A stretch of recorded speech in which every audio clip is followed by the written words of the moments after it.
Hey Myra, can you help me? Oh, here it is, screen share. Here we go.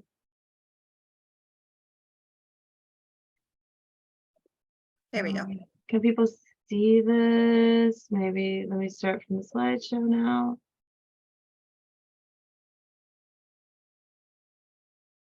Can you, We can see just the regular, we can see the PowerPoint in the non-presentation mode.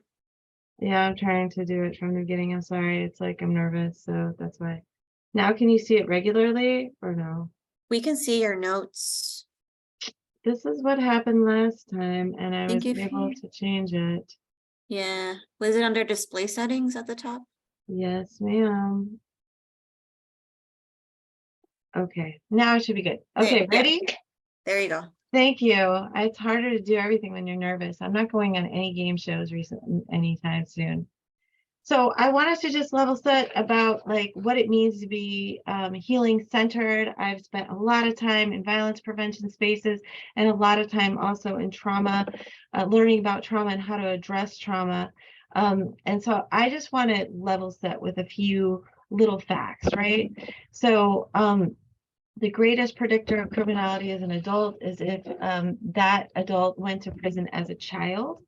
The legal system is deeply racist at every single juncture, whether you are even surveilled, if you are arrested, what kind of charges you get, whether you're found guilty or innocent, what kind of sentence is leveled against you, what your conditions of parole are or release, and also what your life is like after conviction. It's completely skewed toward anti-Blackness. That is a fact in this country. Prisons inflict further harm systematically on people who have high levels of trauma, which is basically everybody who's in prison. And then if you didn't have trauma before you got to prison, you'll have it after. Prison, especially for children, and I'm calling it that instead of detention because detention seems like, I don't know, somehow softer. It is prison, what we do with children, and it reliably produces negative return on our investment. We spend millions upon millions of dollars locking up people, and for children, it actually makes matters worse, like than if they just got away with whatever they did. There are we are finding that increased rates of incarceration do not increase public safety. Of course, we always think that this is a justification if you lock people up. I think culturally, we traditionally believe that being punitive translates to paying your debt to society, but data shows that even if like you lock up a few people that may be causing problems and then the crime goes down a little bit, intergenerationally what happens, especially that we reach a tipping point where we've locked up so many people that whole communities are paying for it, because you have these intergenerational effects of whole families and communities being crippled by incarceration. So I want to talk about this for a minute. In Illinois, just this last year, spent over $107 million on juvenile prisons. At the end of the last year, there were 145 people locked up in the juvenile system in Illinois and 183 juveniles in aftercare. So that would mean, like, if you add up that those numbers of people in aftercare are supposedly people who had been locked up, it would be a spending of $326,841 per person that was touched by this system. There's some reasons why this is not fair, because basically these are marginal costs. It's not like if you didn't arrest one person that you'd save all that money. It's because across the bottom, these where it says youth in IDJJ facilities, the average number per day in the state is 124. That is a win. That is a huge win. And I will tell you why, because it used to be over 2,000 people not 20 years ago. And we've had this steady decline as we've started using the data that shows that we are throwing good money after bad. But there are each of these that say CHI, HRB, PM, all those at the bottom, they're the initials for different juvenile detention facilities in Illinois. And Why are these still open when there's only 124 youth on any given day and any one of those could handle all of those people? It's because our economy is based on this. And so you have all of these unions and towns and people that are relying on these jobs to keep them open. And so it is very difficult once you set a course, even on something that produces a negative return on our investment. It's difficult to turn that ship around and to really build the infrastructure we need to do things that are more based in the science of being healing centered.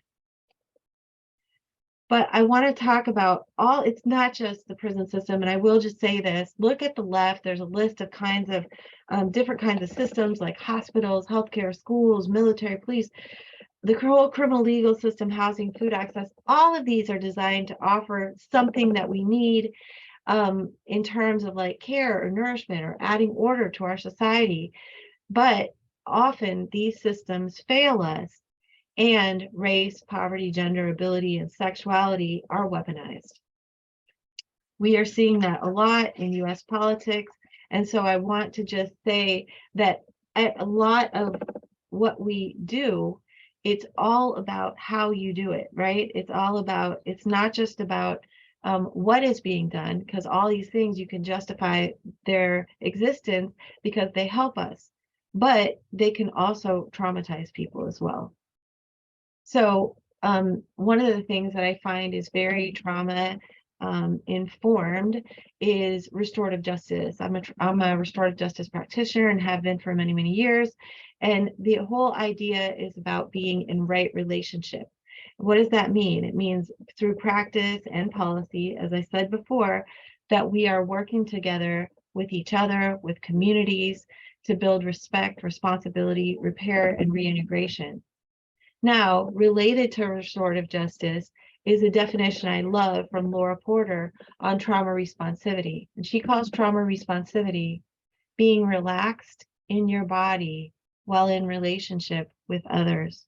And I want you to think about how rare that is, the spaces that we are actually relaxed in our body while in relationship with others. And if we want people to actually transform, as we do with people who may be challenging public safety, we definitely want transformation of those people.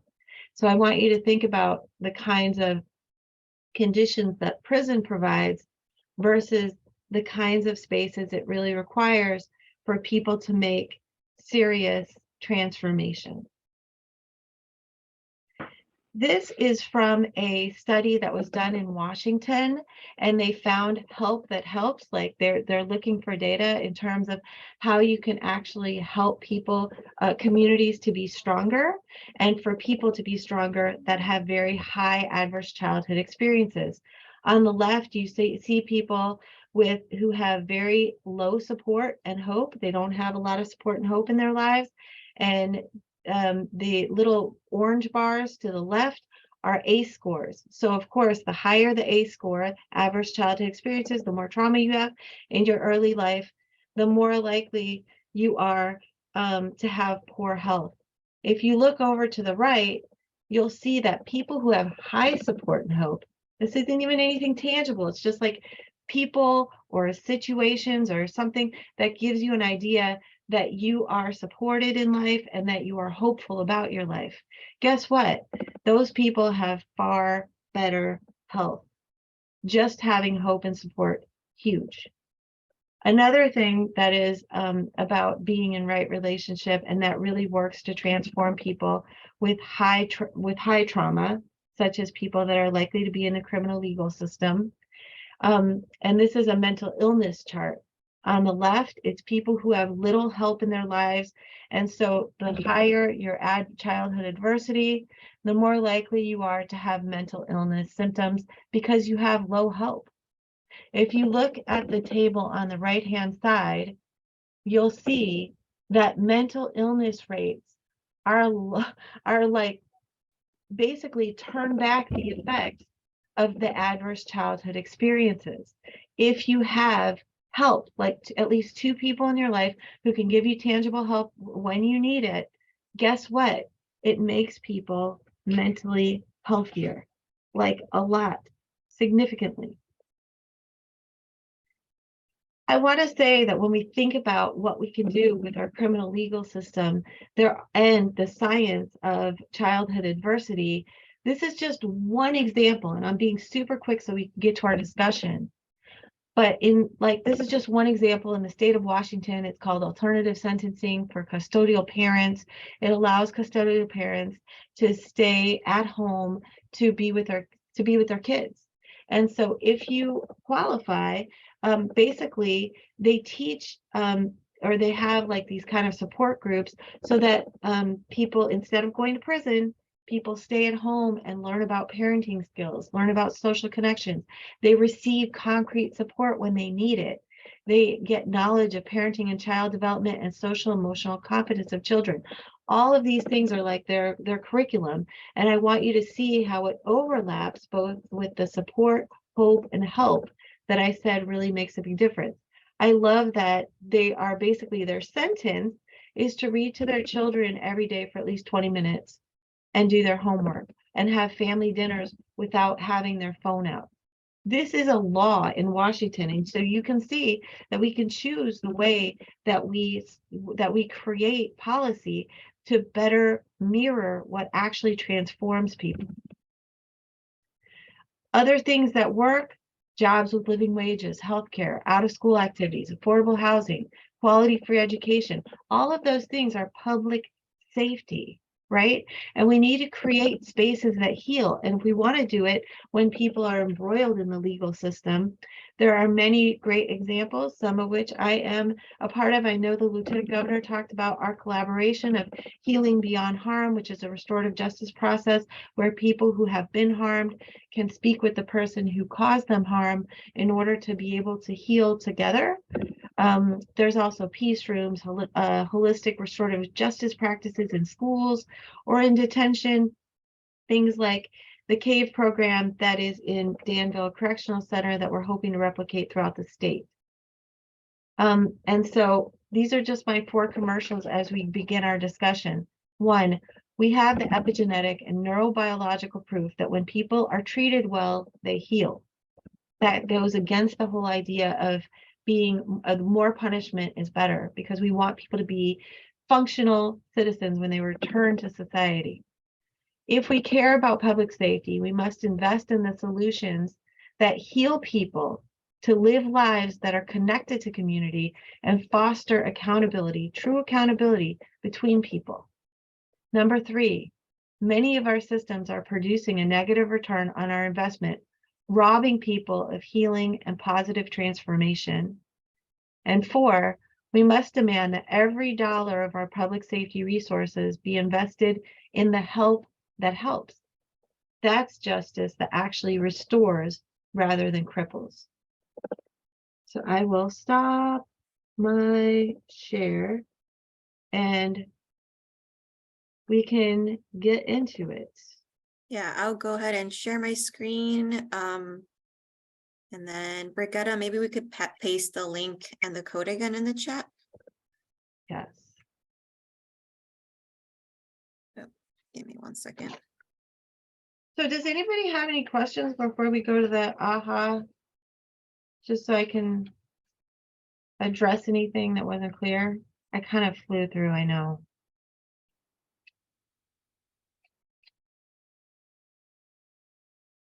All right. I think we're going to. Oh, sorry, I think it advanced to an earlier Yeah.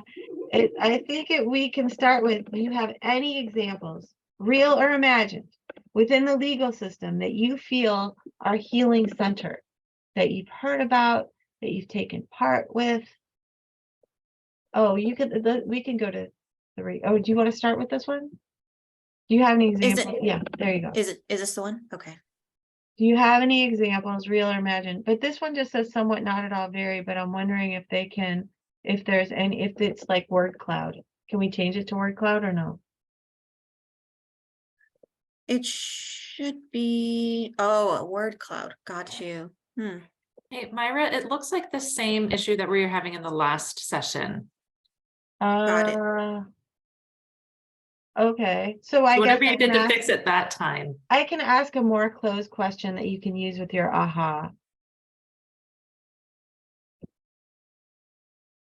Looks like you have to hit take over. Yeah, Oh, that's what I thank you. did last time. And then present. Okay, There did it we? Yep, Okay, but that's it. but this is not a word cloud. Was it meant to be a word cloud? Sorry, just trying to. make No, sure. that's okay, but how many of you, like you can, why can I ask this and this? How many of you feel that our current legal system is healing centered? So we'll stick with this question. People can get the aha slide moment out here. It shows up as like us being able to enter Okay, yeah, words. go ahead. Yeah, you can go Okay, ahead and. sure, enter it.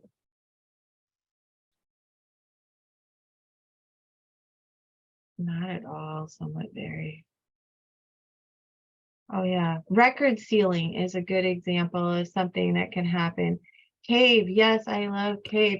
Cave is a program that we've been doing for 10 years at Danville Correctional Center that is a peer-led program where incarcerated people create a really sacred and trauma-informed space where they teach each other about the science of trauma, as well as changing the way they respond to emotional triggers. And I'm very excited about it. Specialty courts. So specialty courts often have the benefit of being able to expunge your case. They often allow people to consider context. I know the Restorative Justice Court in North Lawndale allows people to really to come into a more inclusive space and allows people more chances to try to get some help and support in the community. Faith and ministry supports. I can't scroll, but Myra, maybe you can. Balanced and Restorative Justice, support groups, Illinois Coalition for Higher Education and Prison, love it.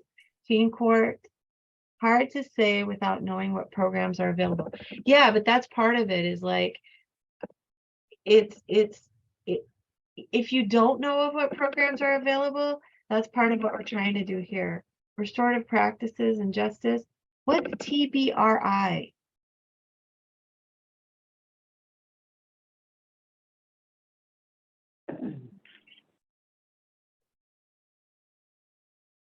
Can anybody, whoever put TBRI, let us know what that is because I'm super excited about that.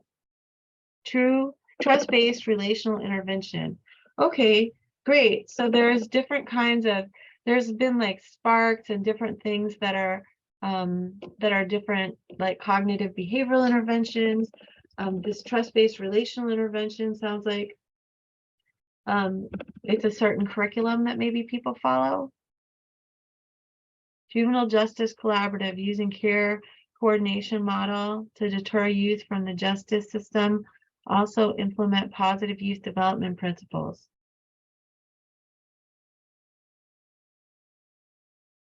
Great.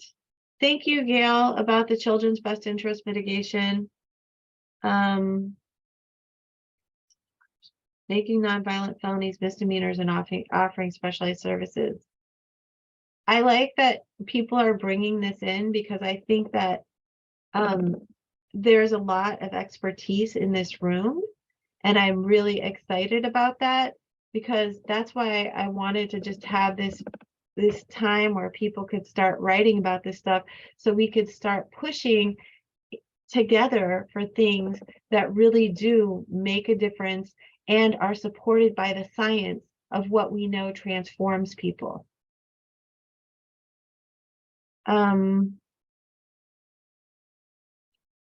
Okay, so why don't we go to the next one? How did these healing centered spaces come to be? What would it take to create them? So if we wanted to really expand more trauma-informed center, and this is like can just be more of a you can either you could put it in a HUD, just basically it'll create like a list or a word cloud or something. Or if you want to raise your hand and discuss with the group, you can do that as well. What would it take to create more healing centered spaces within your purview? Like within your world, what could you do to make it happen? Or what would it take to make it happen? Stigma awareness.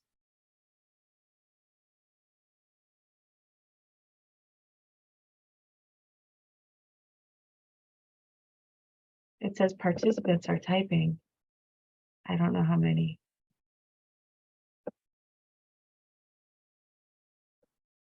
Collaboration with system partners. Okay, I have a question though. When you say collaboration with system partners, do people have the same vision for what needs to be done? Is there a lack of vision, or do you feel like people are on board? Sometimes it takes justice system messing up for change to be created and pursued. Yes, the justice system's been messing up for decades, huh? Family involvement, lots of advocacy, funding policy change, and program interventions that are inclusive of people with lived experience. I think that it's so important that what you said about inclusive of people with lived experience, because all of the best and most inclusive policy and what is most powerful is when people with lived experience are fueling the change and are at the wheel. And I just want to lift up that statement, because there have been many laws and policies against allowing formerly incarcerated people to go back into prisons or go into juvenile detention. And I will tell you that they can be such forces for incredible change and insight. And I just think that it's so important to have people that are most affected be the key to the success. Keep mothers of children at home with their kids. Who can afford that? Acceptance and positive regard on the part of myself and others can offer hope. I think I need this bigger.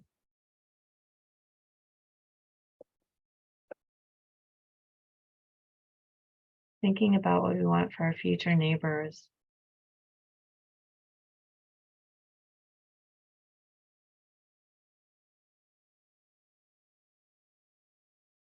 Yeah. Buy-in from stakeholders. It sounds like there's like a big piece of it that's about getting stakeholders, having discussions with them. Part of it is about vision, thinking about what we want. Challenging stigmas, family involvement.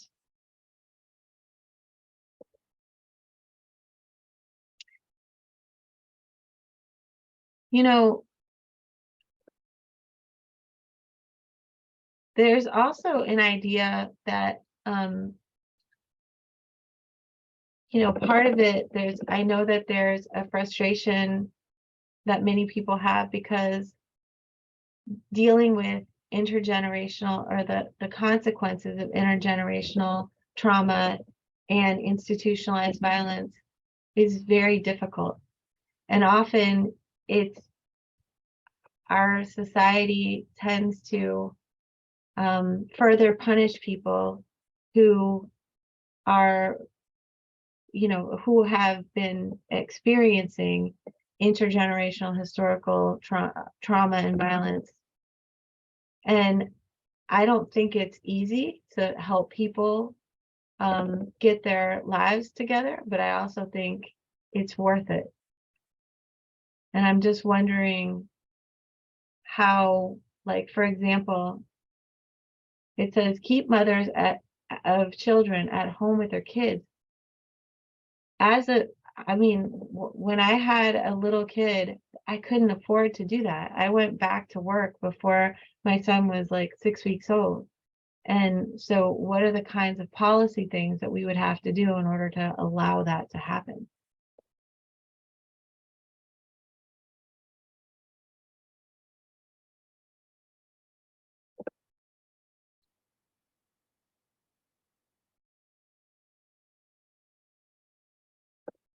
Okay. How many of these things, and I would love just like looking as people are reading through these little aha slides, how many of these things, like just by show of hands, do you feel like you really have the ability to make happen from where you are, from where you're sitting, from your, because of your role in the world? How many of you feel like you have the power to make this happen?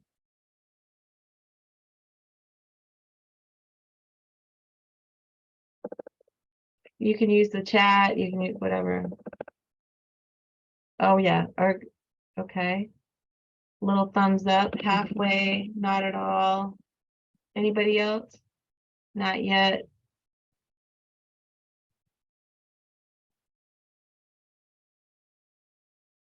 Okay. Veronica says, yeah, yes, I'm down. I'm gonna make it happen. I think that oftentimes people have far more power than we know that we have, but it really does take a lot of collective effort. Very little. I can advocate and suggest, but that's about all. Some of the work is being started, but still a long way to go. Very, very small steps. In what way can we build, it's not just about the policy, but also the infrastructure, because if we want to have different interventions, then, like instead of calling the police for a mental health crisis, we're able to call counselors for a mental health crisis. That's an infrastructure change. That's a resource change. How to get judges and prosecutors to respect the science. But that's something like, I think it's so important because some of this can seem so big and far away, but if we're all kind of making inroads, so Gail wrote, how to get judges and prosecutors to respect the science. One of the things that we can do is to suggest, if we know judges or prosecutors, small groups of people to get together and give them the information, or hook them up with people who can give them the information. I have trained myself just on my own fortitude, many judges and many prosecutors, and also some public defenders, because I think that that is a really good suggestion and something that I felt like I could take on myself. But I'm just imploring people to really think about, how do we start building this, and like seeing possibility of how we can make these changes and make policies and practices that are more healing centered.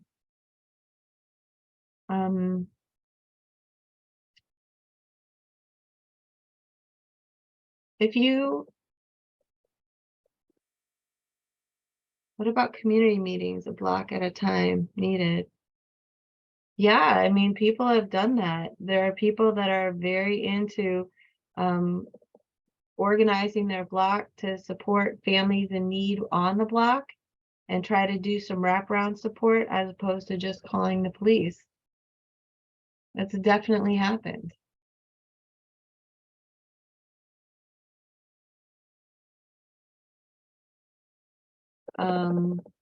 Okay. So can we go to the next, maybe the next question? I think we just did this one. Oh, if you could implement one change to make your community's approach to public safety more healing centered, what would it be?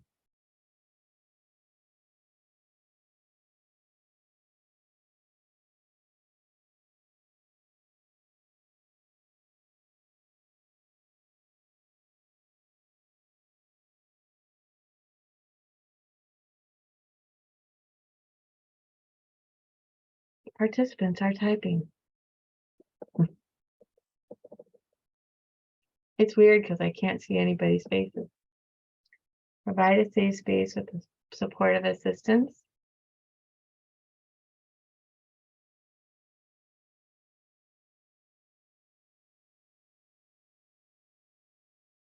Remove all guns.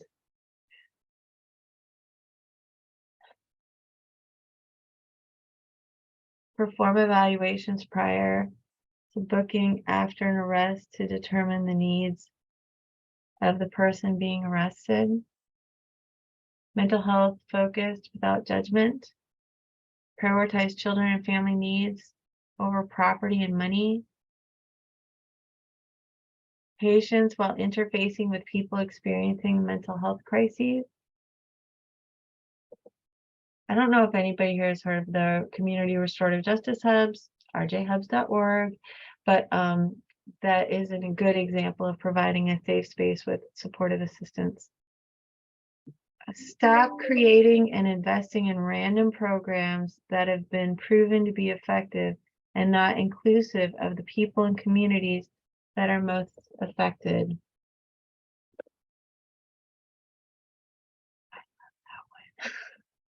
I love that one. Also, I know maybe it's remove all guns is also I feel emotional reading that, because if we could do that, it would make such a huge difference. And we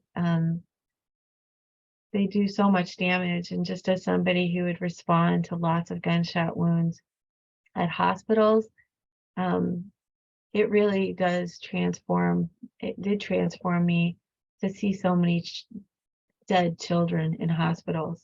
It's the reality of it in front of you is just, it's mind-bending.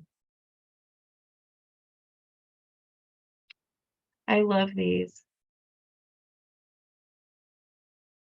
A lot of times what happens is when we get used to a system and we get used to a way of thinking, that people stop becoming visionary or becoming brave to actually change the systems that they are in.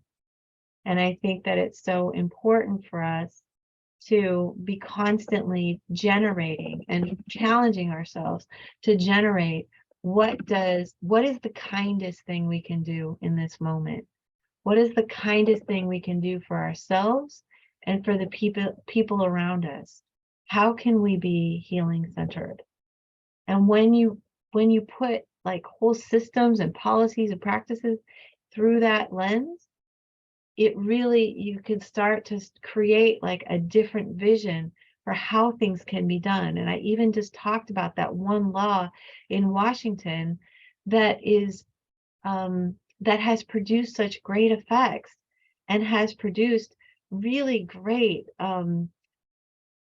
a great evaluation in terms of people not recidivating and using drugs again or whatever, getting locked back up. And it's huge. That's huge. Can I ask Bridget to just, the last one I was in, I don't know how I'm doing on time. If we have time for another. We are at 3:53. Yeah. And when are we supposed to go back together? Well, we got a little bit of a, oh, I'm sorry, Myra, you got it. No. Go ahead. I think, why don't we go to 3:55 and then we'll come back into the room. We got a little bit of a late start. Okay. So, okay.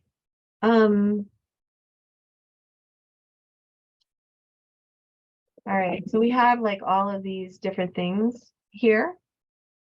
And I want us to like continue to think about from your vantage point, even if you work in an organization where, for example, they don't hire people with criminal records. Are you able to talk to somebody about that? Are you able to take interns that are formerly incarcerated? Are you able to provide trauma education to someone?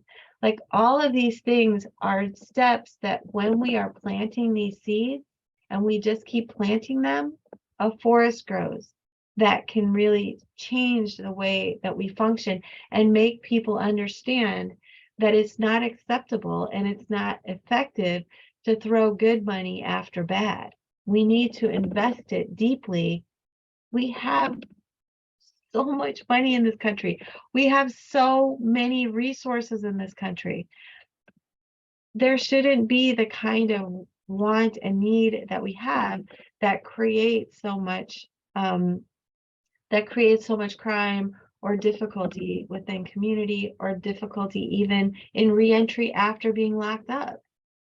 And so if you can think about the ways that you can help that from your, whether it be collaborations of people in this room or create or championing legislation with some of the ideas that you have here, I think that we are what we are waiting for. If there are any final questions, comments, I totally welcome them.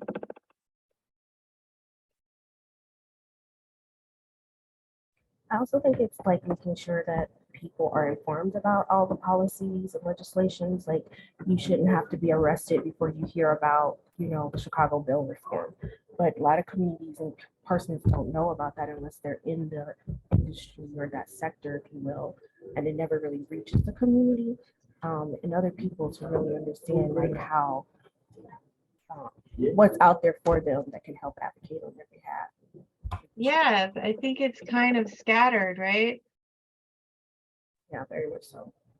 Okay, yeah, so hopefully in forums like this, it helps. Like, I really, I appreciate you, Gail. I see you in the chat. We're preparing to hire a community organizer who's been justice involved or has close family who was.